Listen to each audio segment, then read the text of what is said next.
Heughan reveals the truth about the kiss that made the world believe it was love. The wind blew through the glass doors from the small street north of the city. The Lighthouse Cafe had just opened, yellow lights casting a glow over its pale wooden tables. I arrived 15 minutes early. At the back of the cafe, the man viewers once knew as Jamie Fraser was already seated, grey wool coat, baseball cap pulled low.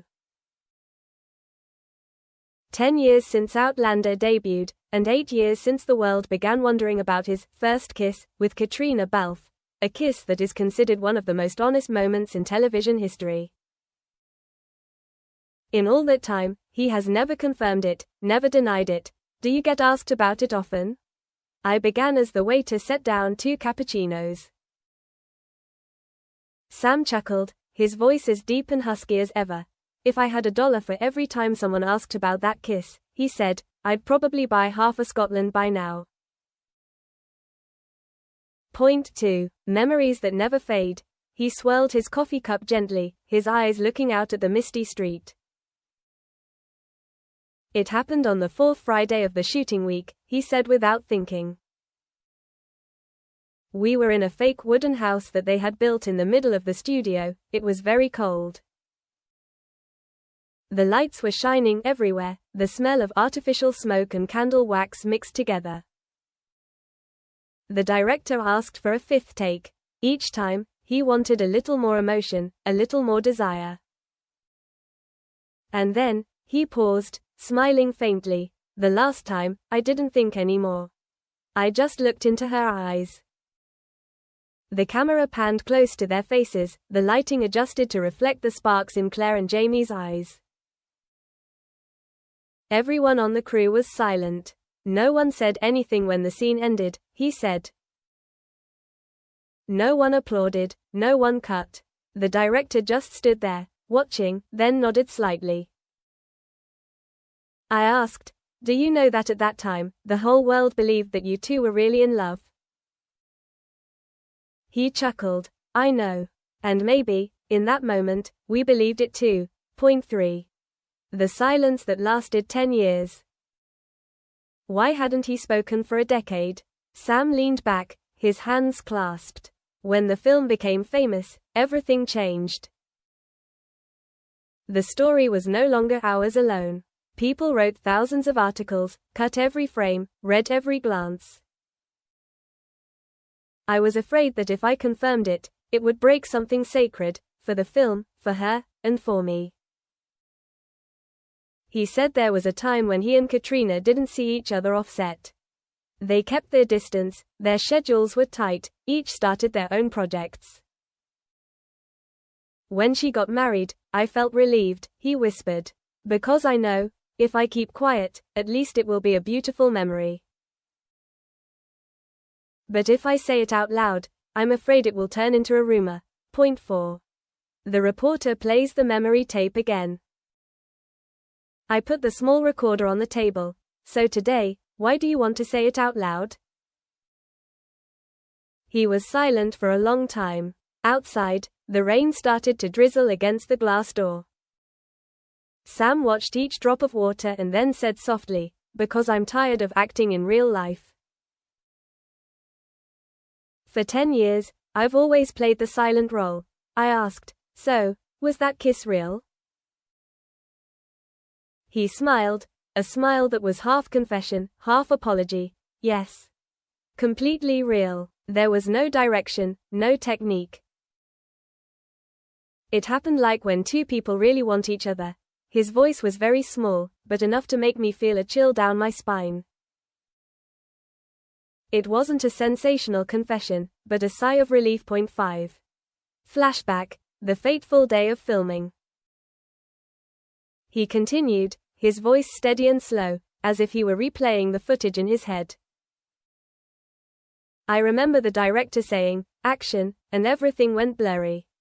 Kat looked at me, and I saw her eyes tremble. She whispered, Jamie, and I said, Claire. We walked closer, the camera was spinning, the lights were dimmed. I didn't think I was acting. I thought I was actually kissing a woman I'd loved all season but couldn't bring myself to say.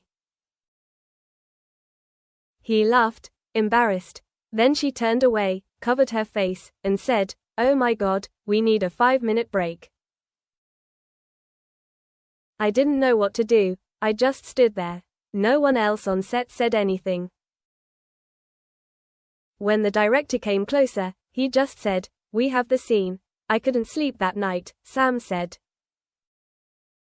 I knew everything had changed. Point 6. When the stage closes. After the first season, Outlander was a huge success. Sam and Katrina became icons. But with the spotlight came rumors, conspiracy theories, and thousands of comments from fans hoping they would get together for real. Kat is the most professional co-star I've ever known, Sam says. She knows how to keep her character and herself at a distance. I'm not good at that. He talks about the film's promotional sessions, the flashbulbs, the repeated questions about screen chemistry, real love, real kisses. I just smile, give vague answers. She does the same. Sometimes we look at each other, and that look is enough to say, keep this a secret. Point 7. Between two worlds. When I ask, do you ever regret keeping quiet for so long? He answered slowly, maybe not. Because if I had said it earlier, I would have broken the illusion we had created together. Art needs that blur. He took a sip of his cold coffee. But today, 10 years later, I think the audience deserves to know that the feeling was real. And I also want to close the chapter myself. I asked quietly, does she know you're going to say it? He smiled. I texted her this morning. She just replied, I trust you'll say it right. Point 8. A pause between stories. We were both silent. Outside, the rain was still falling steadily. Inside, the coffee machine hummed, the aroma of coffee mixed with the smell of freshly baked bread. Sam pulled a small photo from his pocket, the two of them backstage in season 1. She told me never to lose this, he said. He placed the photo on the table, his fingers lightly touching the edge of the photo. We are no longer the two people in the photo. But looking at it, I still remember the feeling of that day. Point 9. The quiet years. He talked about the time after the movie ended. I filmed other movies, made wine, wrote books. But somewhere, the audience still asked about her. And every time I heard Katrina's name, my heart still skipped a beat. Once, at an awards ceremony, they met again. She came over, hugged me. Everyone took pictures, flashing. She said, "You haven't changed." I replied, "And you still have that look." Then we laughed together, like two old friends. Point 10. The unexpected call. As the interview was about to end, his phone vibrated gently on the table. He looked at the screen and laughed. It's her. He pressed the answer button. A warm and familiar voice rang out. Sam, I heard you were doing an interview somewhere. Did you say something crazy? He laughed, looked at me, and replied, "Just the truth." There was a soft laugh on the other end of the line. I know. I thought it was time. After a few seconds of silence, he said, "Thanks for letting me say it, Kat." "Thanks for keeping it intact for 10 years, she replied. When the call ended, Sam looked out at the rain, his eyes quiet. 11. The writer's conclusion. The interview ended as the cafe gradually filled with customers. Sam stood up, pulled on his jacket, and shook my hand firmly. "You can write whatever you want," he said. "Just don't turn it into a rumor. Let it be a story." When the door closed, I could still hear the rain. Outside, the man walked down the stone street in the rain, his figure gradually disappearing. I turned on the recorder again, listening to his voice again. That kiss was real. And perhaps, it was the realest thing in all those years in the spotlight.